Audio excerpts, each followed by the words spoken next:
আসসালামু আলাইকুম এভরিওয়ান, আপনারা সবাই কেমন আছেন? আশা করি ভালো আছেন। আপনাদের মাঝে মিনি ব্লগ নিয়ে চলে এলাম। আমার ব্লগগুলো আপনাদের কাছে কীরকম লাগে তা কমেন্ট করে জানাবেন। আর আমার ব্লগ যদি ভালো লেগে থাকে তাহলে লাইক করবেন এবং কমেন্ট করবেন। সকাল 5:30 বাজে খুলনার উদ্দেশ্যে রওনা দিলাম। বিয়ের আগে গিয়েছিলাম 2019 সালে, আর এবার 2026 সালে যাচ্ছি ছেলেকে নিয়ে। বিয়ের আগে গেছিলাম শিক্ষা সফরে চন্দ্রমহল ইকো পার্কে খুলনায়, আর ওই জায়গা থেকে আবার নিয়েছিল খানজাহারের মাজারে এবং 7 গম্বুজ মসজিদ। তখন আমি দেখে ফেলছি, বিয়ের আগে অনেক জায়গায় ঘুরছিলাম। আর এখন ছেলেকে নিয়ে যাচ্ছি, তাও আবার আত্মীয়র বাড়িতে বেড়াতে। চলে আসবো আবার সন্ধ্যায়, আবার রওনা দিব।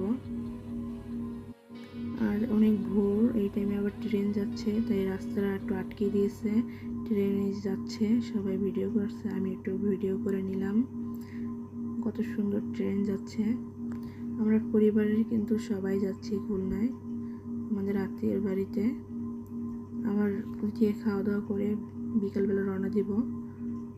আর এই যে খুলনায় এসে পড়ছি। খুলনার এটা হলো ভৈরব নদী, ফেরি পার হতে হবে। এই যে আমার ছেলে হাঁটতেছে, আর এই দেখেন খুলনার ভৈরব নদীটা কত সুন্দর।